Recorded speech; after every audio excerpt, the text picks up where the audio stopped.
آج ہم ایک بہت ہی مشہور اور دلکش قدیم یونانی کہانی کی گہرائیوں میں اتر رہے ہیں، ایروس اور سائیکی کی۔ یہ صرف کوئی عام پریوں کی کہانی نہیں ہے، اس میں محبت، حسد، انسانی کمزوریوں اور روح کے سفر کے بارے میں بہت کچھ چھپا ہے۔ جی بالکل، یہ کہانی جو ہمیں ایروس اور سائیکی کی داستان محبت جیسے ماخذوں سے ملتی ہے، یہ بظاہر تو ایک محبت کی کہانی لگتی ہے، لیکن یہ اس سے کہیں زیادہ گہری ہے۔ یہ قدیم یونان کے اس دور کی عکاسی کرتی ہے جہاں دیومالائی کہانیاں آپ دیکھیے زندگی کے بڑے سوالات اور انسانی نفسیات کو سمجھنے کا ایک ذریعہ تھیں۔ اور کہانی کا آغاز ہی بڑا ڈرامیٹک ہے۔ ایک فانی لڑکی ہے سائیکی، جو اتنی خوبصورت ہے کہ لوگ دیویوں کو بھول کر اسے پوجنے لگتے ہیں۔ جی خاص طور پر محبت اور خوبصورتی کی دیوی ایفروڈائٹی۔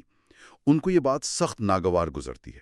یہ تو سیدھا سیدھا چیلنج ہو گیا نا دیوی کے لیے۔ یقیناً دیوتاؤں کی دنیا میں بھائی انسانوں کا ان کے مقام کو چیلنج کرنا یہ ایک سنگین معاملہ سمجھا جاتا تھا۔ ایفروڈائٹی کا غصہ صرف حسد نہیں تھا، یہ ایک طرح سے اپنی الہی حیثیت کے دفاع کا معاملہ بھی تھا۔ اچھا، انہیں لگا کہ ان کی پوجا، ان کا احترام خطرے میں ہے، اور جب دیوتا ناراض ہوتے ہیں تو وہ بدلہ لینے سے ہچکچاتے نہیں ہیں۔ اور بدلہ لینے کے لیے وہ چنتی ہیں اپنے بیٹے ایروس کو، جو خود محبت کے دیوتا ہیں، وہی تیر کمان والے جن کے تیر سے کوئی بچ نہیں سکتا۔ جی ہاں، ایفروڈائٹی کا حکم تھا کہ ایروس جائیں اور سائیکی کو کسی بدصورت حقیر انسان کی محبت میں گرفتار کر دیں۔ کتنا ظالمانہ منصوبہ ہے۔ ہاں، منصوبہ تو یہی تھا، لیکن یہی کہانی کا پہلا بڑا موڑ آتا ہے۔ ایروس سائیکی کو سزا دینے پہنچتے ہیں، لیکن جیسے ہی ان کی نظر سائیکی پر پڑتی ہے، وہ خود اس کی خوبصورتی اور معصومیت کے اسیر ہو جاتے ہیں۔ اچھا، کچھ روایات کہتی ہیں کہ وہ غلطی سے اپنے ہی تیر سے زخمی ہو گئے، کچھ کہتی ہیں کہ بس سائیکی کی خوبصورتی نے انہیں مبہوت کر دیا۔ وجہ جو بھی ہو، نتیجہ یہ نکلا کہ محبت کا دیوتا خود محبت میں گرفتار ہو گیا۔ واہ، یعنی محبت کا دیوتا خود محبت میں گرفتار ہو گیا، وہ بھی اپنی ماں کے حکم کے خلاف جا کر۔ یہ تو کہانی کا رخ ہی بدل دیتا ہے۔ تو پھر کیا ہوا؟ ایروس نے کیا کیا؟ ایروس نے سائیکی کو سزا دینے کے بجائے اسے ایک یوں سمجھیں کہ خفیہ طریقے سے اپنا لیا۔ انہوں نے سائیکی کو ایک شاندار جادوئی محل میں پہنچا دیا، جہاں اس کی خدمت میں نظر نہ آنے والے ملازم تھے۔ اسے ہر طرح کی آسائش میسر تھی، دنیا کی بہترین نعمتیں اس کے قدموں میں تھیں، لیکن ایک بہت عجیب شرط تھی، وہ اپنے شوہر یعنی ایروس کو کبھی دیکھ نہیں سکتی تھی۔ وہ صرف رات کی تاریکی میں آتے اور صبح ہونے سے پہلے چلے جاتے تھے۔ یہ تو بہت پراسرار اور کچھ حد تک ڈراؤنی صورتحال لگتی ہے۔ ایک انجان نادیدہ شوہر کے ساتھ ایک محل میں رہنا، سائیکی نے اسے کیسے قبول کیا؟ کیا اسے ڈر نہیں لگا؟ شروع میں شاید وہ خوش تھی اور اس پر اسرار محبت سے لطف اندوز ہو رہی تھی۔ محل کی شان و شوکت اور نادیدہ شوہر کی محبت بھری باتیں انہیں اچھی لگتی ہوں گی، لیکن یہ صورتحال زیادہ دیر قائم نہیں رہ سکی۔ انسان کی فطرت میں آپ جانتے ہیں تجسس ہوتا ہے، جاننے کی خواہش ہوتی ہے، اور پھر بیرونی اثرات نے بھی اپنا کردار ادا کیا۔ ہاں، مجھے یاد ہے اس کی بہنیں اس سے ملنے آتی ہیں نا، اور وہ اس کی قسمت سے جل جاتی ہیں۔ بالکل، جب سائیکی کی بہنوں نے اس کی شانانہ زندگی دیکھی تو ان کے دل میں حسد کی آگ بھڑک اٹھی۔ وہ سمجھ گئیں کہ سائیکی کا شوہر کوئی عام آدمی نہیں، شاید کوئی دیوتا ہے۔ انہوں نے سائیکی کے کان بھرنے شروع کر دیے۔ اوہو! انہوں نے شک کا زہر گھولا کہ اس کا نادیدہ شوہر ضرور کوئی خوفناک عفریت یا سانپ ہے جو دن کی روشنی میں اپنا مکروہ چہرہ چھپاتا ہے اور ایک دن اسے مار ڈالے گا۔ افو، یہ تو بہت برا ہوا۔ یعنی پہلے ہی ایک غیر یقینی صورتحال تھی اور اوپر سے بہنوں نے مزید شک اور خوف پیدا کر دیا۔ اس سے سائیکی کے ذہن پر کیا اثر پڑا ہوگا؟ سائیکی جو پہلے ہی شاید اپنے شوہر کی شناخت کے بارے میں متجسس تھی، اب خوف اور شک میں مبتلا ہو گئی۔ اس کے دل میں محبت اور اعتماد کی جگہ ڈر اور بے یقینی نے لے لی۔ بہنوں کے الفاظ نے اس کے اندر ایک کشمکش پیدا کر دی۔ کیا وہ اپنے پراسرار شوہر پر بھروسہ کرے یا اپنی جان بچانے کے لیے اس کا راز پھاش کر دے؟ اور آخرکار تجسس اور خوف جیت گئے۔ اس نے وہ کام کیا جس سے اسے منع کیا گیا تھا۔ ہاں، ایک رات جب ایروس گہری نیند سو رہے تھے، سائیکی نے کانپتے ہاتھوں سے ایک تیل کا دیا جلایا اور ایک خنجر بھی ساتھ رکھا۔ اگر وہ واقعی عفریت نکلا تو اسے مارنے کے لیے۔ لیکن جب دیے کی روشنی ایروس کے چہرے پر پڑی تو سائیکی یہ دیکھ کر دنگ رہ گئی کہ وہ کوئی عفریت نہیں بلکہ دنیا کا سب سے حسین وجود، خود محبت کے دیوتا ہیں۔ وہ تو ان کی خوبصورتی میں کھو گئی۔ لیکن پھر حادثہ ہو گیا۔ بالکل، اسی عالم حیرت اور شاید جوش میں اس کے ہاتھ سے گرم تیل کی ایک بوند ایروس کے کندھے پر ٹپک گئی۔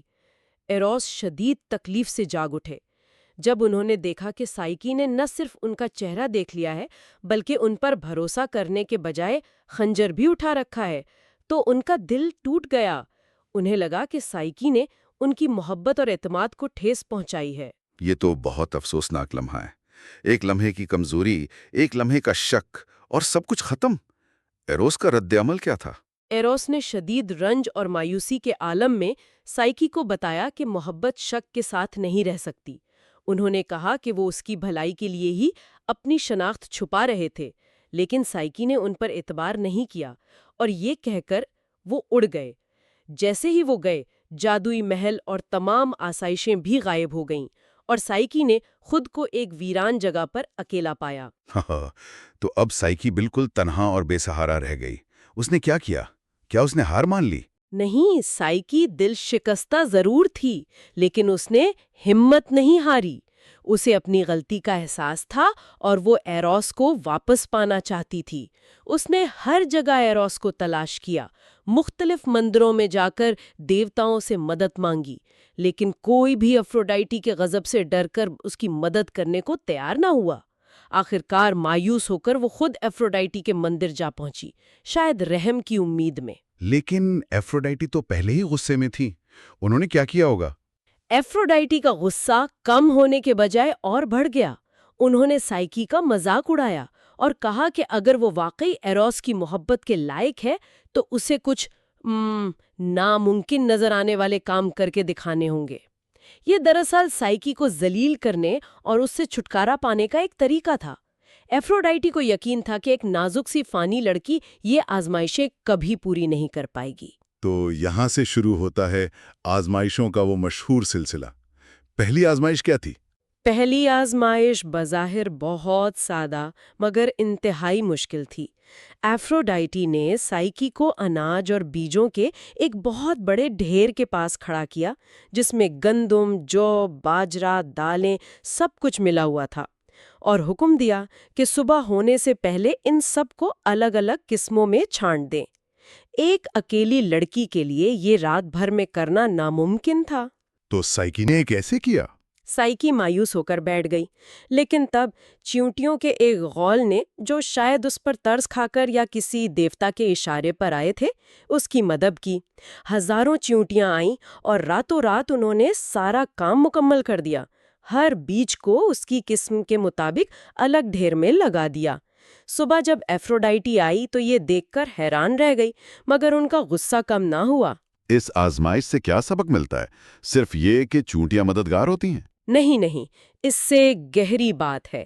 یہ ظاہر کرتا ہے کہ بعض اوقات مدد سب سے غیر متوقع اور بظاہر معمولی ذرائع سے آ سکتی ہے۔ یہ عاجزی کا سبق بھی ہے، یہ سمجھنا کہ ہم سب کچھ خود نہیں کر سکتے، اور مدد قبول کرنا کمزوری نہیں، اور شاید یہ بھی کہ فطرت خود مظلوموں کی مددگار ہوتی ہے۔ صحیح۔ ایک اور پہلو یہ بھی ہے کہ افراتفری، یعنی وہ جو ملے جلے بیج تھے، ان میں ترتیب پیدا کرنا، یہ بذات خود ایک علامتی عمل ہے۔ ٹھیک ہے، تو دوسری آزمائش، وہ تو شاید زیادہ خطرناک تھی؟ جی ہاں، دوسری آزمائش تھی دور ایک ندی کے پار چڑھنے والی سنہری اون والی وحشی بھیڑوں سے ان کی اون حاصل کرنا۔ یہ بھیڑیں انتہائی خطرناک تھیں اور کسی بھی انسان کو اپنے قریب آنے پر مار ڈالتی تھیں۔ سائکی پھر مایوس ہو گئی اور خودکشی کا سوچنے لگی۔ لیکن یہاں بھی اسے مدد ملی ہے نا؟ بالکل۔ اس بار ندی کنارے آگے ہوئے ایک سرکنڈے نے اسے آواز دی۔ سرکنڈے نے مشورہ دیا کہ وہ بھیڑوں سے براہ راست ٹکرانے کی کوشش نہ کرے، بلکہ دوپہر تک انتظار کرے جب بھیڑیں گرمی سے بچنے کے لیے قریبی جھاڑیوں میں آرام کرنے جائیں گی۔ جب وہ جھاڑیوں سے گزریں گی تو ان کی سنہری اون کانٹوں میں الجھ کر رہ جائے گی۔ سائکی شام کو جا کر آسانی سے وہ اون جمع کر سکتی ہے۔ یہ تو بہت عقل مندی کی بات ہے، یعنی طاقت کا مقابلہ طاقت سے نہیں، عقل سے کرو۔ یہی اس آزمائش کا مرکزی نقطہ ہے۔ یہ سائکی کی ذہانت، صبر اور مسئلے کو حل کرنے کی تخلیقی صلاحیت کو ظاہر کرتا ہے۔ اس نے براہ راست خطرے کا سامنا کرنے کے بجائے ایک محفوظ اور مؤثر راستہ اختیار کیا۔ یہ سکھاتا ہے کہ ہر مسئلے کا حل سامنے سے ٹکرانے میں نہیں ہوتا، کبھی کبھی ہوشیاری اور صحیح وقت کا انتظار زیادہ کارگر ہوتا ہے۔ 2 آزمائشیں پوری ہو گئیں۔ ایفروڈائٹی کا رد عمل کیا تھا؟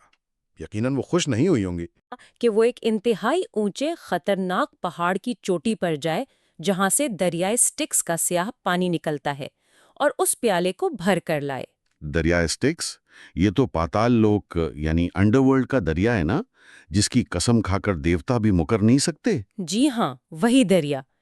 اس چشمے تک پہنچنا تقریباً ناممکن تھا۔ راستہ انتہائی دشوار گزار تھا اور چشمے کی حفاظت خوفناک ڈریگن یا ناگ کرتے تھے جو کسی کو قریب نہیں آنے دیتے تھے۔ سائکی کے لیے یہ کام بالکل ناقابل عبور تھا۔ تو اس بار کس نے مدد کی؟ چونٹیاں یا سرکنڈے تو پہاڑ پر نہیں جا سکتے؟ اس بار مدد اوپر سے آئی۔ زیوس یعنی دیوتاؤں کے بادشاہ کے شاہی عقاب نے سائکی کو مایوس دیکھا۔ یہ عقاب کسی زمانے میں ایروس کا بھی مددگار رہا تھا اور شاید اسی وجہ سے یا زیوس کے حکم پر وہ سائکی کی مدد کو آیا۔ عقاب نے پیالہ سائکی کے ہاتھ سے لیا، اپنی تیز پرواز اور طاقت سے ڈریگنوں سے بچتا ہوا چشمے تک پہنچا، سیاہ پانی بھرا اور واپس لا کر سائکی کو دے دیا۔ یعنی اس بار دیوتاؤں کی سطح کی مدد ملی، اس کا کیا مطلب ہے؟ یہ ظاہر کرتا ہے کہ کچھ چیلنجز انسانی بساط سے باہر ہوتے ہیں۔ ان کے لیے ہمیں الہی یا غیر معمولی مدد کی ضرورت پڑ سکتی ہے۔ یہ شاید یہ بھی دکھاتا ہے کہ جب کوئی سچی نیت اور ہمت سے کوشش کرتا ہے تو کائنات یا تقدیر یا اس کیس میں دیوتا بھی اس کی مدد کو آ سکتے ہیں۔ یہ آزمائش سائکی کے لیے یہ سمجھنے کا بھی ذریعہ تھی کہ وہ اکیلی نہیں ہے اور بعض اوقات دوسروں پر حتیٰ کہ طاقتور ہستیوں پر انحصار کرنا ضروری ہوتا ہے۔ 3 آزمائشیں مکمل، اب تو ایفروڈائٹی کو مان جانا چاہیے تھا، لیکن کہانی ابھی باقی ہے۔ چوتھی اور آخری آزمائش سب سے زیادہ خوفناک تھی۔ بالکل، ایفروڈائٹی اب تقریباً ہار مان چکی تھیں کہ سائکی کو شکست دینا آسان نہیں، لیکن انہوں نے آخری سب سے خطرناک چال چلی۔ انہوں نے سائکی کو حکم دیا کہ وہ خود پاتال لوک یعنی مردوں کی دنیا جائے اور وہاں کی ملکہ پرسیفونی سے اس کی خوبصورتی کا تھوڑا سا حصہ ایک ڈبے میں مانگ کر لائے۔ ایفروڈائٹی نے بہانہ یہ کیا کہ اپنے بیٹے ایروس کی فکر میں ان کی اپنی خوبصورتی ماند پڑ گئی ہے۔ پاتال لوک جانا، یہ تو زندہ انسانوں کے لیے موت کا سفر ہے۔ سائکی کیسے گئی ہوگی؟ سائکی اتنی مایوس ہو گئی کہ اس نے ایک اونچے مینار پر چڑھ کر کود کر جان دینے کا فیصلہ کیا، لیکن عین وقت پر مینار خود بول پڑا اور اسے پاتال لوک جانے اور وہاں کے خطرات سے بچنے کا تفصیلی راستہ اور ہدایات بتائیں۔ اسے بتایا گیا کہ راستے میں کسے سکے دینے ہیں، کس کی مدد کی پکار کو نظر انداز کرنا ہے، اور سب سے اہم بات، پرسیفونی سے ڈبہ ملنے کے بعد اسے ہرگز نہیں کھولنا ہے۔ اور سائکی نے ان ہدایات پر عمل کیا؟ بڑی حد تک کیا۔ وہ ہمت کر کے پاتال لوک گئی، تمام خطرات سے بچتی ہوئی پرسیفونی تک پہنچی۔ پرسیفونی نے شاید سائکی کی ہمت دیکھ کر یا کسی اور وجہ سے اسے وہ ڈبہ دے دیا۔ سائکی کامیابی سے پاتال لوک سے باہر نکل آئی۔ وہ تقریباً اپنی منزل تک پہنچ چکی تھی، ایفروڈائٹی کے پاس جانے ہی والی تھی۔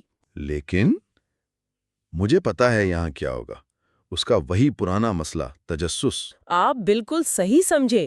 منزل کے اتنے قریب آ کر سائکی کے دل میں پھر وہی خیال آیا، آخر اس ڈبے میں ایسی کون سی الہی خوبصورتی ہے؟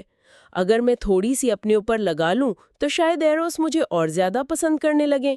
یہ سوچ کر اور مینار کی سخت ہدایت کے باوجود اس نے ڈبہ کھول دیا۔ اور اس میں کیا نکلا؟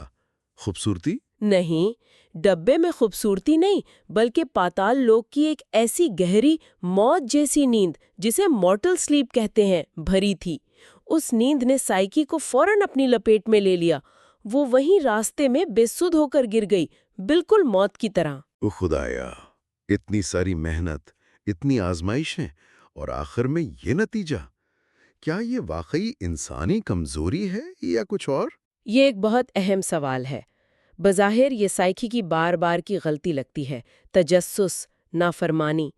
لیکن شاید یہ غلطی بھی اس کے سفر کا لازمی حصہ تھی۔ شاید اسے اپنی کمزوریوں کے آخری انجام کا سامنا کرنا ضروری تھا تاکہ وہ حقیقی معنوں میں تبدیل ہو سکے۔ یہ بھی ممکن ہے کہ یہ نیند ایک طرح کی علامتی موت ہو، جس کے بعد ایک نئی زندگی، ایک نیا جنم ہونا تھا۔ تو کیا یہ کہانی کا اختتام تھا؟ سائیکی وہیں پڑی رہ گئی؟ نہیں، کیونکہ عین اسی وقت ایروس وہاں پہنچ گئے۔ وہ اب تک ایفروڈائٹی کی قید یا نگرانی سے آزاد ہو چکے تھے، یا شاید اپنے زخم سے پوری طرح ٹھیک ہو گئے تھے۔ انہیں سائیکی کی تمام آزمائشوں کا علم ہو چکا تھا، اور وہ اس کی ہمت، ثابت قدمی اور اپنی محبت کی خاطر اتنی تکالیف برداشت کرنے پر بہت متاثر تھے۔ ان کا غصہ اب محبت اور ترس میں بدل چکا تھا۔ تو ایروس نے اسے بچا لیا؟ جی ہاں، انہوں نے بڑی نرمی سے نیند کو سائیکی سے ہٹایا اور واپس ڈبے میں بند کر دیا۔ پھر انہوں نے سائیکی کو جگایا اور اسے کہا کہ وہ ڈبہ ایفروڈائٹی کو دے آئے۔ لیکن اس بار ایروس نے معاملہ اپنے ہاتھ میں لینے کا فیصلہ کیا۔ وہ سیدھا اولمپس پہاڑ پر گئے، تمام دیوتاؤں کے پاس، اور خاص طور پر زیوس کے پاس۔ اور انہوں نے کیا درخواست کی؟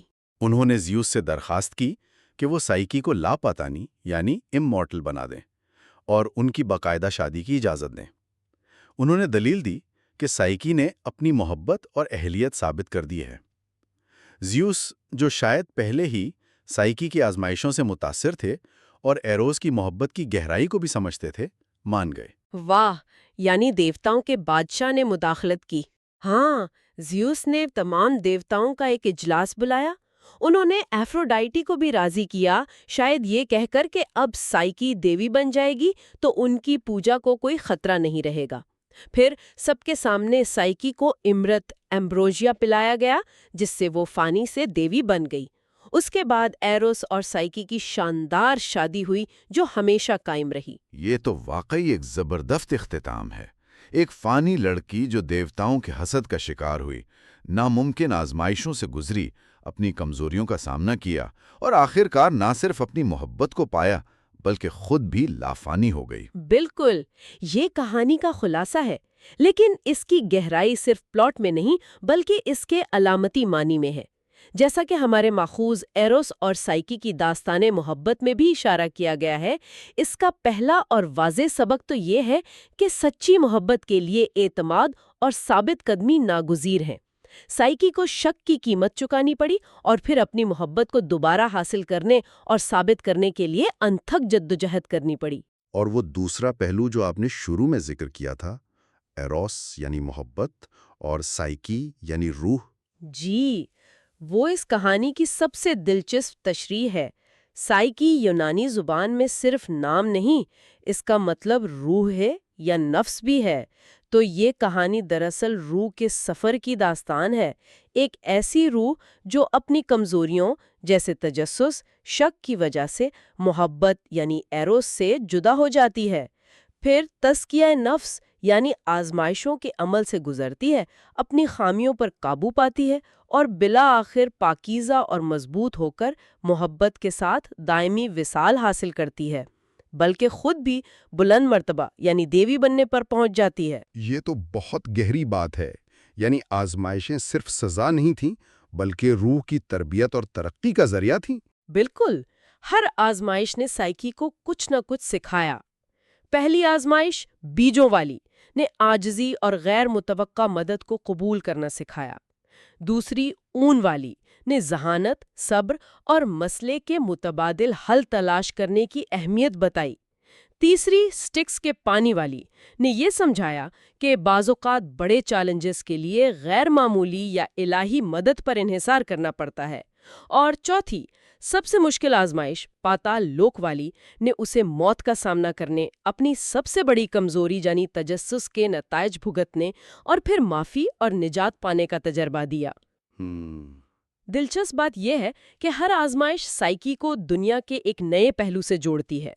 زمین، چیونٹیاں، جانور، بھیڑیں، آسمان، عقاب اور یہاں تک کہ موت، پاتال لوک، یہ صرف ہمت کا امتحان نہیں بلکہ کائنات سے اس کے تعلق کو وسیع کرنے کا سفر ہے۔ تو یہ کہانی بتاتی ہے کہ محبت صرف ایک احساس نہیں بلکہ ایک مسلسل عمل ہے، ایک جدوجہد ہے۔ ہاں، یہ کہانی محبت کو ایک جامد حالت کے بجائے ایک متحرک سفر کے طور پر پیش کرتی ہے۔ اس میں غلط فہمیاں، جدائی، مشکلات آتی ہیں، اعتماد ٹوٹتا ہے، لیکن اگر نیت سچی ہو، ہمت اور ثابت قدمی ہو تو محبت کو نہ صرف دوبارہ حاصل کیا جا سکتا ہے بلکہ اسے پہلے سے زیادہ گہرا اور مضبوط بنایا جا سکتا ہے۔ سائیکی کا دیوی بن جانا اسی بات کی علامت ہے کہ محبت میں روح کو بلند کرنے کی طاقت ہے۔ یہ سب سننے کے بعد ایک سوال ذہن میں آتا ہے۔ ضرور پوچھیے۔ کیا یہ کہانی یہ تجویز کر رہی ہے کہ حقیقی محبت اور روح کی ترقی کے لیے تکالیف اور آزمائشوں سے گزرنا لازمی ہے؟ کیا ہم اپنی کمزوریوں کا سامنا کیے بغیر اور مشکلات جھیلے بغیر گہری محبت یا روحانی بلندی حاصل نہیں کر سکتے؟ یہ سوچنے پر مجبور کرتا ہے کہ کیا دکھ اٹھانا واقعی ترقی کے لیے ضروری ہے؟ یہ ایک بہترین سوال ہے اور شاید اس کہانی کا سب سے اہم نقطہ جس پر غور کیا جا سکتا ہے۔ کیا مشکلات واقعی کردار کو نکھارتی ہیں اور محبت کو گہرا کرتی ہیں، یا یہ صرف ایک قدیم بیانیہ ہے؟ کیا بغیر اتنی کٹھن آزمائشوں کے بھی روح محبت کے ساتھ وصال پا سکتی تھی؟